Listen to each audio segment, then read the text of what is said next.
Mystery and Deceit, From Earth to Mars, Book 1 of Chaos's Orbit Saga, written by James T. Hall, narrated by Chris Pullman. Episode 9, James's Dispatch.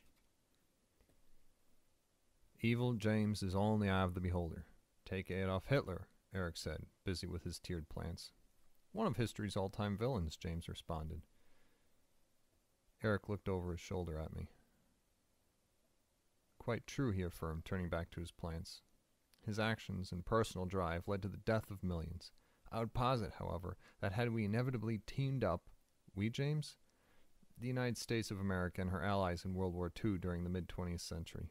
Had we teamed up with the Nazi Germans, less Hitler of course, to defeat the Stalinist Russians, Earth history would be written differently. Hell, we'd live in a different world, so to speak.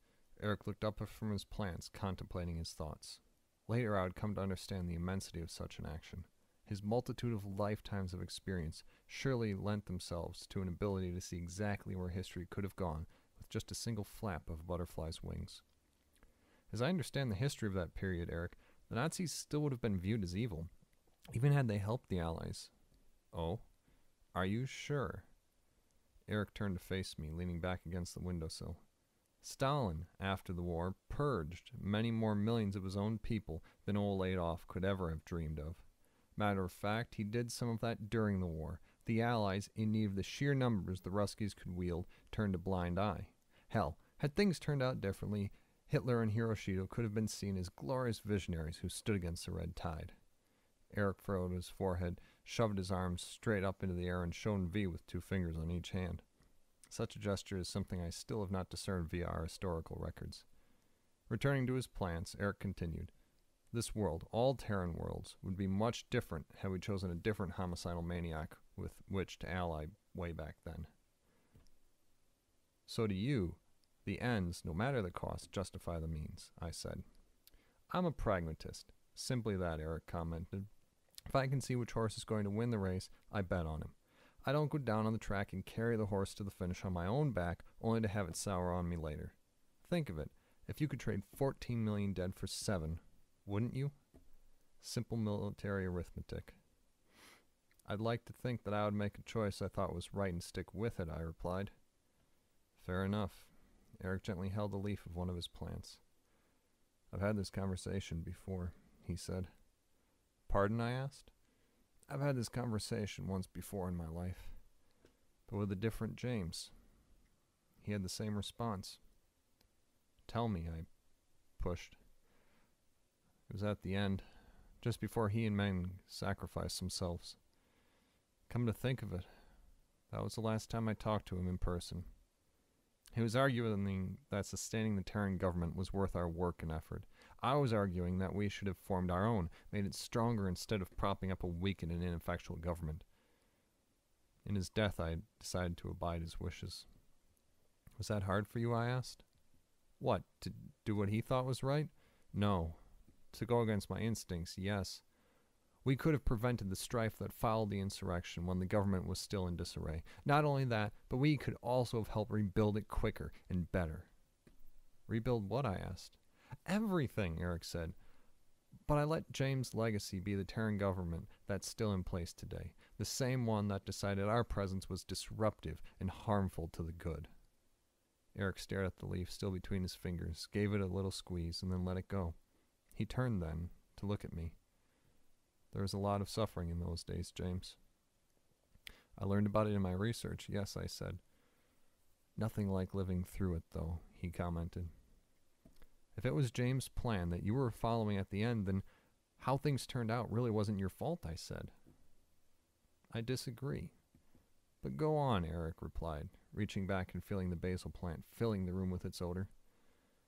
Were James still around at the end, during the downfall of the TDF, he would have led your forces to the same place in history.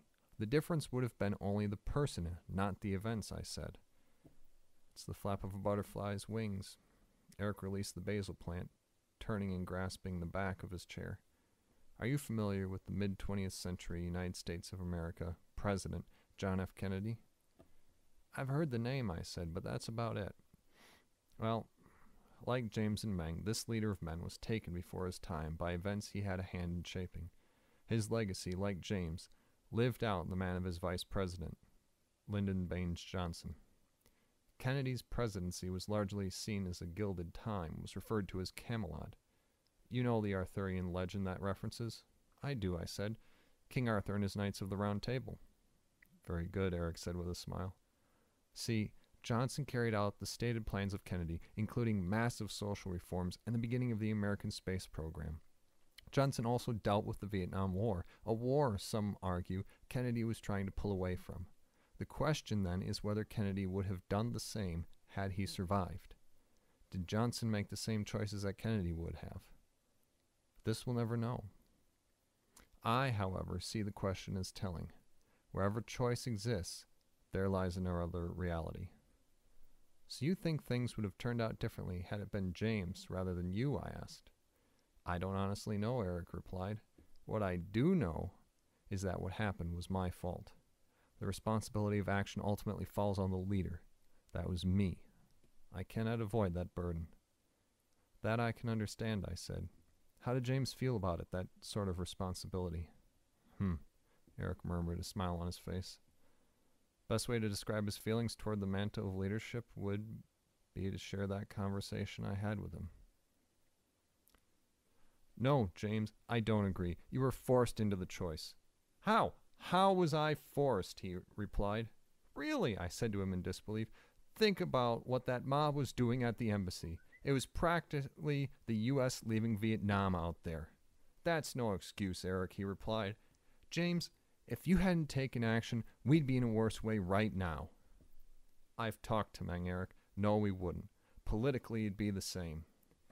Damn it, James, I'm not talking politically. That mob would have had hostages, and then we would have had to go forcing ourselves in anyway.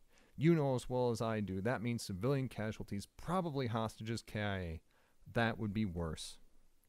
Eric, James said, finally looking at me from his drink. And all but that way, it's just as bad. While we try to fight against this growing violence, public opinion of us continues to slide. All of us here know that the people we've been facing aren't leaving us any choice but to act. They're in it to the hilt. That doesn't change how we're being portrayed. And there's no one to argue our case but us. I've got to tell you, he said, staring back down into the drink in his hands. It's a losing battle. He took a sip, savoring it behind closed eyes. That's not a constructive attitude, man, Eric replied. Fuck constructive attitudes. You've seen the opinion polls. The general population is turning against us even as we win this war for them, he scoffed. For their government. We both know exactly what chaos would do with this world if he won dominion over it. We're doing the right thing. I know, James said. It just gets hard sometimes to remember it. And the leaders of nations we liberated from his group calling us monsters doesn't help. So to hell with them. Yeah, forget him, he replied. No, I mean it. Why not use the power we have and give these people the government they deserve? And which would that be, James said. A fair one, a secure one where war doesn't exist, one where, James cut me off, where we're in control and dictate the law. A police state. And what? Have a civilian board to rubber stamp what we say? No, Eric. You know that wouldn't work. These people, humanity, are already questioning our use. The best thing we can do for ourselves now and for them is to support the legitimate Terran government and then retreat to the shadows for a while once this is all over. Isolation, I said. That's basically what you're saying. I can read it in your voice. It's just, James said, pausing. We're becoming too much, dude. He looked at me with weary eyes, once heavy from unpalatable decisions and many sleepless nights. This is never what we set out for. Meng? Maybe. Even he agrees, though. We're growing too big and influential for our own good. I have a bad feeling about this. As if no matter what we do here, we'll wind up the losers in the end. I know we can't isolate ourselves. We're too much a part of the political fabric of Earth now. I also know that this war is making people question the governments they fought for. It's financially devastated everyone so much that rebuilding just isn't happening. They're getting fed up with ineffectual government, a government globally that supports our actions. And meanwhile, we can't help matters. because we're fighting what's left of Chaos's forces on one hand and killing what appears to be innocent protesters on the other. When Terran citizens go to the polls next, they'll vote out the politicians who support us baby killers. Don't use their propaganda like it's truth, I said indignantly. You know better than that. What we're doing is necessary and important. Do the ends justify the means, Eric? James said to me. Our means are dictated us by the nature of the conflict. When they won't surrender, what choice do we have but a massacre, I replied. The U.S. found a way around that with the Japanese, James said, leaning back and staring at the ceiling after taking a long draw from his drink, resting it on his leg. You really willing to go the nuclear route? I asked. Because you and I both know that's what it took to end World War II. All options open to us right now are equally bad, James replied. If we could get all of Chaos's forces in one spot, at least a nuke would finish the job. You know that's not an acceptable option anymore, I said. Not after WW2. Even Chaos isn't that crazy. He's almost desperate enough, James said, rubbing the bridge of his nose. He knows it's over. It would be a battle of the bulge type of move for him, one aimed at turning public opinion against us. Look what they've made me do, he said.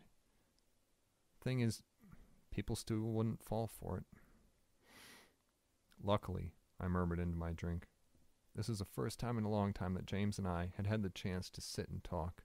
At the height of the war, we've been trying to direct whole fronts, shifting forces at a time halfway around the world to keep from losing even 1 inch to that insane monster of a man, Chaos. Even after we took the momentum out of his uprising, James became consumed with being the political figurehead of the TDF, while I continued conducting the combat ops. I wondered what had happened to the 2 innocent boys who used to watch movies and talk about girls. Here we were, trying to forget about our worries, even for a minute, while bringing them up constantly. We lost something of ourselves, our youthful innocence, I think, at the project. We lost something else the minute we signed on with the government to assume tactical responsibility for this counterinsurrection. That, I think, was our souls. The global government was corrupt and had been for some time. That's how Chaos was able to build such global support. For us to sign on to buttress a government that taxed the poor into even worse poverty just to keep the opulence of the government intact, it left me with a bad stomach. But what else were we to do? Meng had glimpsed 2 roads at the start of this. Down one lay Chaos as a sadistic, power-crazed dictator, worse even than the thieves who ran the currently crumbling and necrotic government. Down the other lay uncertainty. There wasn't much of a choice. Either let Chaos have the reins or fight him for the future. He saw himself as a new Che Guevara, fighting the good fight for the people. Too bad he was really Joseph Stalin.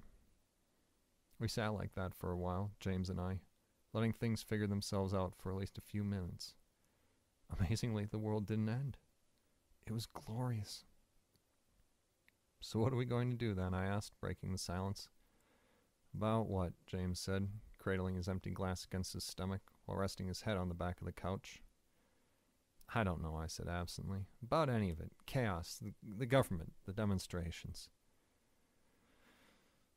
Deal with them one at a time, James said calmly. We defeat Chaos and allow things to stabilize. We help the government rebuild so that confidence in it goes back up. And hopefully that will quell the protests. Do we really want them quelled, I asked. Hell, I don't know. James kept his head back, but his eyes now tried to gaze the future, to figure it from facts and numbers. You gotta figure that Chaos is training civilian agents to carry on the fight in the political arena after he's gone. You think he'll be killed before this is all over, I asked. I think he's going to face that, making himself a martyr to his cause. And he'll take out whoever of us he can in the process, James said, and I can't say I blame him. Not after we did both with and to him. None of us could argue that point. Without a functioning government, things are going to get worse for longer before they start to turn around. The best way we can help stabilize this world in a post-chaos future is to maintain the government as it stands, while also letting nations' political processes play out. Would it be better in the long term if the protesters got their way? Maybe. But there's a nexus in time beyond which men can't see. Knowing that, I'd rather deal with the devil I know than the one I don't. What about us, James? I asked. What happens to us after all this is settled, once it's all over? Oh, I plan on retiring to an island somewhere with white sandy beaches, soft waves in the background, and soft, topless waitresses in the foreground, James said. Didn't know you were into hallucinogenics these days, I replied, a smile in my voice. James lifted his head and looked at me. How do you think I make it through the day? He winked. At that moment, we were both relaxed. Even the air in the room felt like it had no cares. Until the comm line chirped, bringing us back to alertness. Go ahead, James said at it, hitting the connect button with his heel. James, you need to see this. It was Melinda. While we had slipped away, she had taken command of the war room. We'll be right out. Had Melinda just wanted James, she could have called only to him mentally. Using the comm meant it would concern me too. We put our glasses away and left the privacy of the ready room. There on the main screen was chaos mid-speech. I tell you also that this government has betrayed you all. It has given in to the dogs of war led by James, Christopher, and Meng Tao. They are your true enemy, not me. He managed to grab another news satellite, James asked. No, Melinda said. All of them. The implication was immediately obvious. The capability to hack that many satellites at once would require Chaos to centralize such an effort. The only place he would allow such activity was right under his nose. Wherever he was originating his signal, that's where he was. Not only that, but he would certainly know that we could track down the signal. That meant only one thing. He intended this to be his last message. Fellow citizens, the cost of this war falls on the shoulders of the TDF. Do not blame your government for the atrocities that has been wrought upon you. Who protects, that is, controls the mean of transport? Who enforces the status quo? It is James, Meng, and their loyal wretches. Blame them for your suffering and for your misery. The government, even now, is prevented from helping you because of them. They said they opposed me to keep a regime out of power, but what do you call militarily enforced rule but a regime? He's trying to turn the public against us, I said. By bolstering the government, James finished. That's where he'll make his true final stand, in the government itself. We got it, Melinda broke in. We got his location. But you're not going to like it. Soon these petulant gods will seek to strike me down. Even now they sit lofty in their Olympus, planning their final assault on my liberation forces. Do not forget this warning I give you, my brothers and sisters. It is the TDF you must now oppose. It is their tyranny you must now fear. It is their brand of propaganda against which you must now fight. I will soon be dead, but their lies will live on. Fight them as I have on your behalf, my brothers and sisters. Vive la résistance! With that, Chaos ended his message. Melinda passed the info pad to James, his eyes wide. Not good, he said. We're going to need our absolute best to finish this. He means to take us all out in the process. Rouse all the progenitors and senior elites. We go to end this. And that, Eric said to me, was the last time I talked to James before the final battle. Within 3 hours, my oldest friend would be gone so completely. Not even a body remained to mourn. Meng, Adam, Dondre, Jessica, and Claire would all be gone, and the earth itself would change. Fitting, I suppose, that all this happened in front of the home of Athena Nike. Mystery and Deceit, From Earth to Mars, Book 1 of Chaos's Orbit Saga, written by James T. Hall, narrated by Chris Pullman. Episode 9, James's Dispatch. Visit us online at www.narclaninc.com to link up with us.